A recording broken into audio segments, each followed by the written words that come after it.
Assalamualaikum warahmatullahi wabarakatuh. Kembali lagi bersama saya Winda Kurnia di podcast Serba-serbi Kesehatan. Oke, pada kesempatan kali ini kita akan membahas tentang topik kuliah di kebidanan dan bagaimana cara meraih prestasi selama perkuliahan itu. Oke, sekarang kita kedatangan tamu dari kakak-kakak cantik dari Universitas Andalas. Silakan masuk kakak. Halo Kak. Masuk kakak.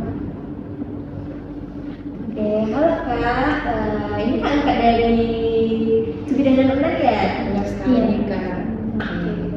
Nanti boleh perkenalkan diri dulu kak sebelum kita memulai bincang-bincang ini. Boleh kakak dulu. Baik dulu ya. Sebelumnya perkenalkan, nama saya Rahmi Adila Putri, biasa dipanggil Rahmi. Saya angkatan kebidanan 2023. Terima kasih ya Kak untuk undangannya. Halo teman-teman semua, saya Rabiatul Husna, mahasiswa kebidanan Fakultas Kedokteran Universitas Andalas. Saya sama dengan Rahmi, kami dari angkatan 23. Oke, dengan kak Rahmi dan kak Benar. Lina. Oke, sekarang kak, kita mulai dari kak Rahmi dulu ya. Bincangnya, gimana sih kak perkuliahan di kebidanan FK itu?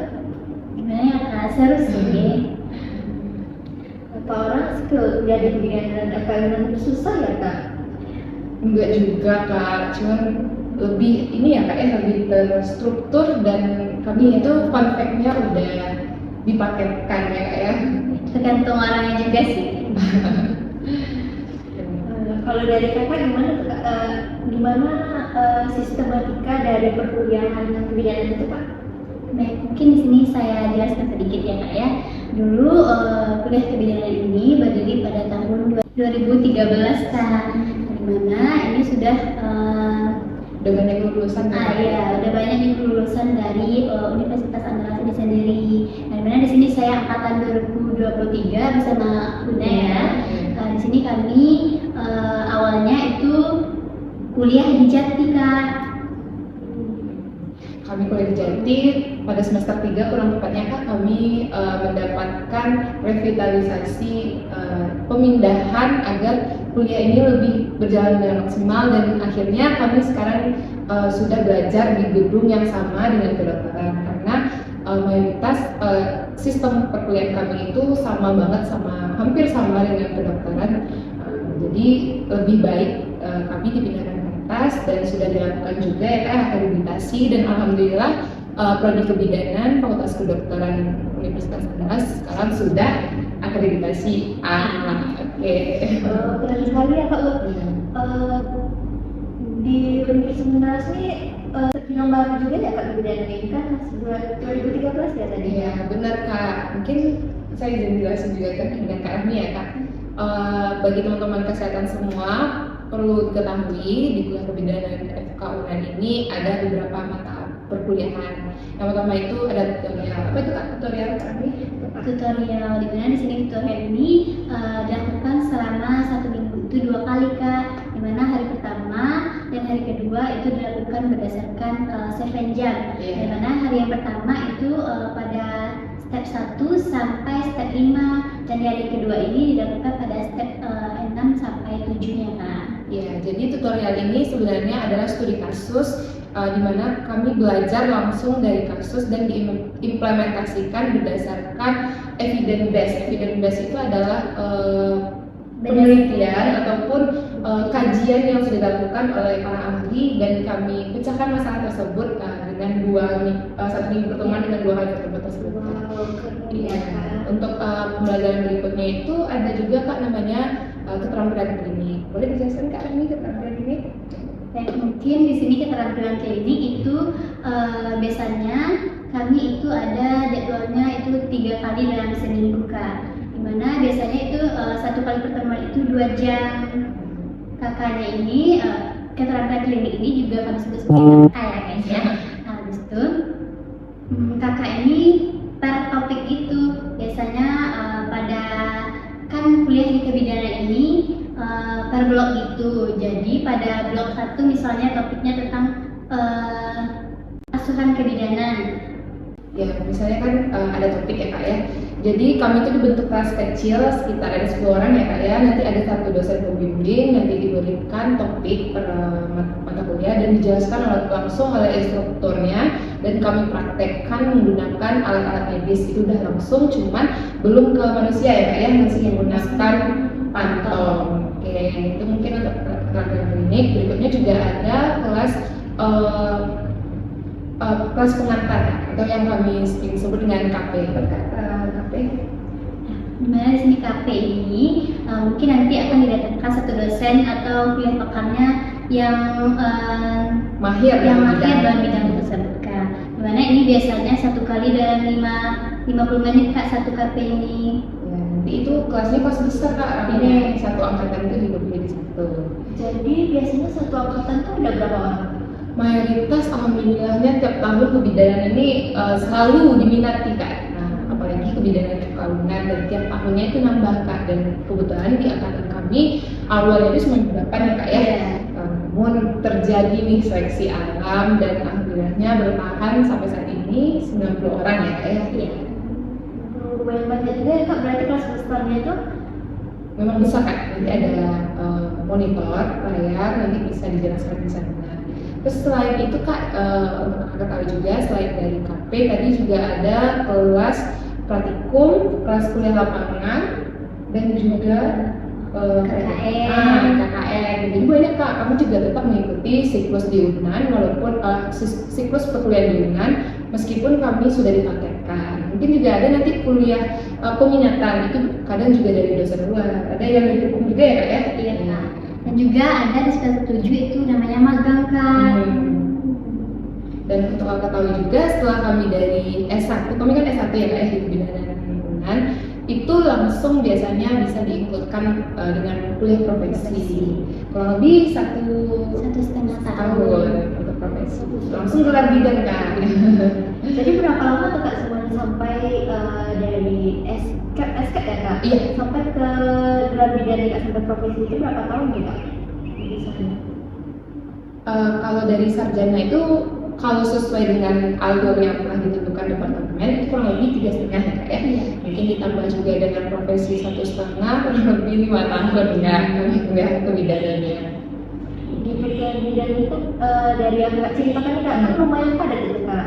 Terus gimana nih caranya kita berprestasi selama perkuliahan baik dari akademik atau dari luar akademiknya Kak? Mungkin Kak Ahmi dulu nih, bagaimana sih Kak supaya tetap berprestasi di bagian akademik, belajarnya gimana sih Kak cara Kak mengatasinya? Cara belajarnya ya. Iya. Mungkin cara belajarnya seperti itu aja ya. Namun biasanya sebelum ujian itu kami sudah belajar, kan ada nanti di kuliah pengantar itu ada PPT dosen. Nah dimana ini nanti akan dimasukkan ke satu uji draft. Nah itu akan dipelajari sebelum kami mengikuti ujian blog. Berarti kita lebih menggali dari PPT itu, bukan hanya yang diberikan dosen, tapi kami mencari Kak, karena itu kan seperti namanya kuliah pengantar. Cuman pengantar kami untuk memahami lebih kan dalam waktu 50 menit nggak cukup ya Kak untuk memahami suatu teori ataupun permasalahan. Jadi itu mungkin salah satu cara kami memanajemen cara belajar agar tetap aman di bagian akademiknya Kak. Ya mungkin untuk pertanyaan teman-teman juga ya, kan kuliah kebidanan ini sibuk banget ya Kak Ahmi ya. Dan bagaimana sih caranya berprestasi di bagian non akademik juga. Untuk fun fact-nya di kebidanan itu kita juga bisa gabung nih organisasi, dan di FK itu ada banyak organisasi yang bisa diikuti oleh kebidanan, contohnya seperti Hima Kebidanan, MRC, paling Kak juga ada rumah seni, dan juga ada yang keagamaannya itu LBI Sifat. Jadi bukan hanya didukung secara akademis, di FK UNAN ini kami sangat-sangat disupport di bagian non akademis juga Kak, dan kita juga bisa berprestasi di luar akademis selagi kita bisa mengatur jadwal dan mengolah bagaimana nih potensi dalam diri kita supaya antara akademis dan non akademis itu tetap setara. Jadi seru juga ya Kak, dan juga organisasinya tuh banyak, bisa ada di keagamaan, seni, dan banyak lagi ya Kak. Itu sangat mendukung lah untuk kita mengembangkan diri, cari bakat dan minat kita tuh di mana. Dan ngomong-ngomong nih, katanya ada nih salah satu dari tamu kita nih, katanya juga duta atau bisa disebut kuni PMI. Gimana tuh Kak caranya mengimbanginya dari kuliah di kebidanan sama meraih prestasi di daerahnya ya Kak? Sebagai ini juga nih. Terima kasih ya Kak udah mengulik sedikit tentang profil UNAM. Oke, teman-teman semua perlu diketahui sebelum berprestasi di luar nih, banyak banget ilmu yang jujur Una dapati selama di perkuliahan. Contohnya pada saat pleno ya Kak Armia. Pleno itu kita udah berbicara dari 90 orang menatap kita dengan satu wajah. Bagaimana di sana kita belajar public speaking, berkomunikasi dan menyampaikan pendapat terkait masalah dan topik. Jadi mulai dari dunia perkuliahan ini dan mulai belajar di kelas itu jujur menambah pengetahuan dan juga menambah kepercayaan diri serta public speaking. Pada kesempatan waktu itu ada kesempatan untuk mengikuti ajang perlombaan, itu udah poin plus banget Kak, udah membantu banget dengan beradaptasi dengan dunia prestasi seperti itu. Dan untuk teman-teman semua yang ingin berprestasi baik itu dari akademik ataupun non akademik, itu sebenarnya tidak menutup kemungkinan Kak untuk kita bisa berprestasi. Sebenarnya kembali kepada diri sendiri, bagaimana kita mampu memanajemen serta bisa membagi mana nih skala prioritasnya. Jadi sehingga akademik tadi tetap naik dan non akademik tadi juga tetap naik. Jadi selain bermanfaat di perkuliahan, kita juga bisa bermanfaat untuk orang luar, karena kebidanan ini kan berhubungan sama manusia ya. Komunikasinya kan banyak ya Kak. Rata-rata pelajaran kita di kebidanan itu berhubungan dengan komunikasi ya Kak. Terus juga meningkatkan kenyamanan dengan klien nantinya. Jadi udah sangat mengapresiasi bagi teman-teman yang sibuk banget kuliah tapi masih sempat nih untuk mencari prestasi di luar ataupun mencari dampak baik untuk orang banyak, sehingga nanti setelah di perkuliahan ini Kak Binda, kita itu lebih pede nih jadi bidan, karena kan bidan ini komunikasi ya Kak ya. Kadang dari komunikasi ini juga bisa menyehatkan klien kita. Jadi mencari prestasi itu bukan hanya di akademik tapi juga bisa di luar. Di perkuliahan kita cari bisa lebih percaya diri dalam public benar speaking. Kak, benar banget ya. Jadi nanti public speaking sama klien itu gimana sih Kak? Contohnya public speaking sama klien kan kata-kata tadi itu public speaking, cara kita komunikasi sama pasien juga bisa menyembuhkan dia. Nyaman ya Kak? Gimana sih Kak caranya? Ada namanya komunikasi terapeutik ya Kak ini. Ya, itu komunikasinya dua arah.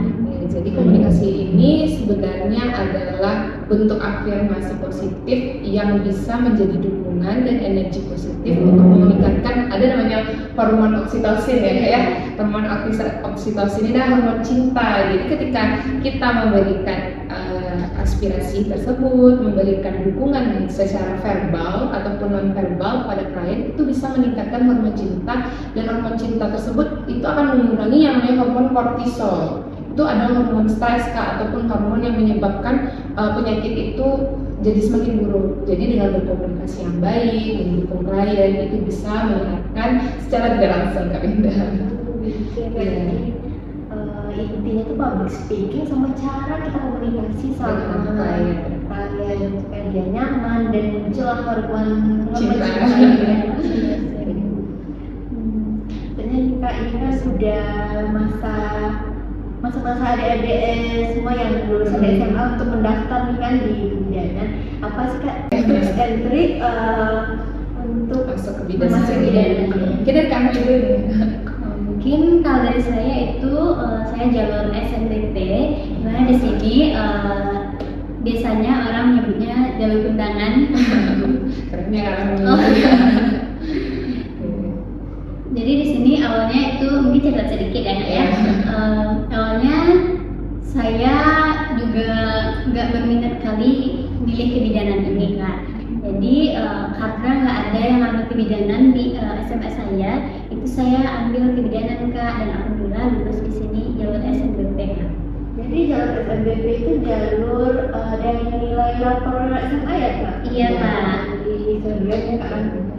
Terus Kak Una nih dari jalur apa nih maksudnya? Kalau aku sendiri dari ujian tertulis Kak UTBK. Fun fact-nya aku udah gap year 2 tahun Kak.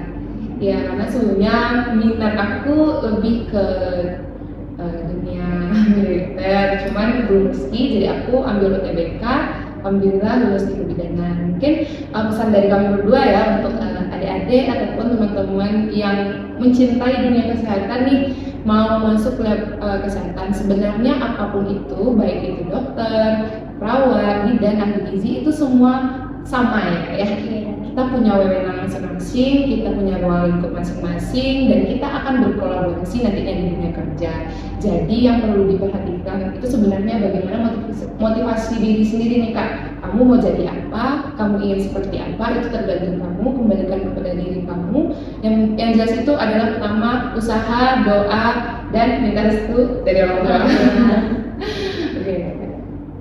Oke, terima kasih ya Kak sudah datang. Mungkin banyak sekali nih tips and trik, manfaat gimana sih cara perkuliahan dan tetap meraih prestasi.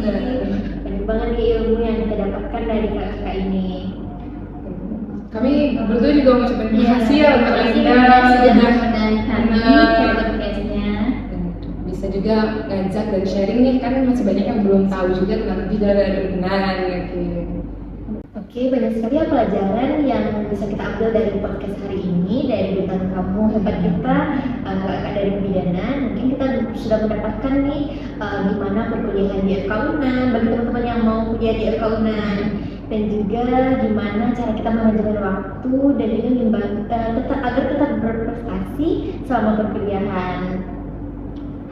Mungkin cuma itu dari podcast kita hari ini. Terima kasih ke kakak narasumber kita yang hebat. Mungkin cukup sekian dari podcast kita hari ini. Sampai jumpa di podcast berikutnya. Untuk teman-teman nih, boleh diisi di kolom komentar siapa nih narasumber berikutnya yang harus kita undang.